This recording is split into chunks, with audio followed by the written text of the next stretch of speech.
Hi friends, ఈరోజు మనం ఒక అద్భుతమైన మొక్క గురించి తెలుసుకోబోతున్నాం. సాధారణంగా మన ఇంట్లో జేడ్ ప్లాంట్ పెంచుకుంటే అదృష్టం వస్తుందని అనుకుంటాం. కానీ ఈరోజు నేను చెప్పబోయే ఈ ఒక్క మొక్క జేడ్ ప్లాంట్ కంటే 10 రెట్లు పవర్ఫుల్. ఇది మన ఇంటికి అదృష్టాన్ని మాత్రమే కాదు, మన ఆరోగ్యానికి నిండైన ఆక్సిజన్ని కూడా ఇస్తుంది. ఆ మొక్క ఏంటో మనం ఇప్పుడు ఈ వీడియోలో తెలుసుకుందాం. వీడియోలోకి వెళ్లే ముందు ఇప్పటికీ మన ఛానల్ని సబ్స్క్రైబ్ చేసుకోకుండా వీడియో చూస్తూ ఉంటే ఛానల్ని సబ్స్క్రైబ్ చేసుకోండి.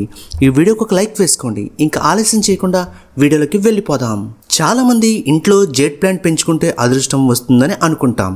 కానీ నేను ఈరోజు చెప్పబోయే ఈ ఒక్క మొక్క జేడ్ ప్లాంట్ కంటే 10 రెట్లు పవర్ఫుల్. ఇది మన ఇంటికి అదృష్టాన్ని మాత్రమే కాదు, మన ఆరోగ్యానికి నిండైన ఆక్సిజన్ కూడా ఇస్తుంది. ఆ మొక్కే స్నేక్ ప్లాంట్. వాస్తు ప్రకారం ఈ స్నేక్ ప్లాంట్ కి ఇంట్లో ఉన్న నెగిటివ్ ఎనర్జీని పీల్చేసి పాజిటివ్ ఎనర్జీని ఇస్తుంది. అంతేకాదు ధనాత్మక శక్తిని పెంచే గొప్ప గుణం ఉంది ఈ మొక్కకు. దీనిని ఇంటికి తూర్పు ఈశాన్యం లేదా ఆగ్నేయ మూలలో ఉంచడం చాలా శ్రేయస్కరం. ఇది ఆర్థిక ఎదుగుదలకు, కుటుంబంలో ప్రశాంతతకు ఎంతో దోహదపడుతుంది. ఇక ఆరోగ్య విషయానికి వస్తే ఇది కేవలం వాస్తు మొక్క మాత్రమే కాదు, ఒక నేచురల్ ఎయిర్ ప్యూరిఫైయర్. ప్రపంచ ప్రసిద్ధిగాంచిన నాసా పరిశోధనలో తేలింది ఏంటంటే ఈ స్నేక్ ప్లాంట్ మన ఇంట్లోని గాలిలో ఉండే టాక్సిన్ ని సంపూర్ణంగా శుద్ధి చేస్తుంది.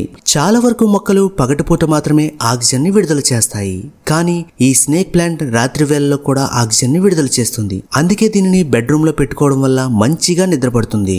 శ్వాసకోశ సమస్యలు కూడా తగ్గుతాయి. ఈ స్నేక్ ప్లాంట్ లో లారెంటి, జలానికా, ఆహ్ని వంటి రకాలు కూడా ఉన్నాయి. మీకు ఏ వెరైటీ నచ్చినా ఇంట్లో సులభంగా పెట్టుకోవచ్చు. దీనికి రోజు నీళ్లు పోయాల్సిన పని కూడా లేదు. వారానికి ఒక్కసారి నీళ్లు పోస్తే చాలు. ఈ మొక్క ఇంట్లో పాజిటివ్ ఎనర్జీని పెంచుతుంది. అంతేకాదు ఆక్సిజన్ కూడా ఇంట్లో ఉండేలా చేస్తుంది. చూసారుగా ఫ్రెండ్స్, తక్కువ నిర్వహణ, ఎక్కువ ఆరోగ్యం, మంచి వాస్తు బలం ఇచ్చే ఈ స్నేక్ ప్లాంట్ని మీ ఇళ్లలో కూడా తెచ్చుకోండి. ఎంతో అద్భుతమైన ఈ విషయాన్ని మీ మిత్రులతో కూడా పంచుకోండి. మరిన్ని ఇలాంటి ఆసక్తికరమైన విషయాల కోసం మన ఛానల్ని సబ్స్క్రైబ్ చేయడం మాత్రం మర్చిపోకండి.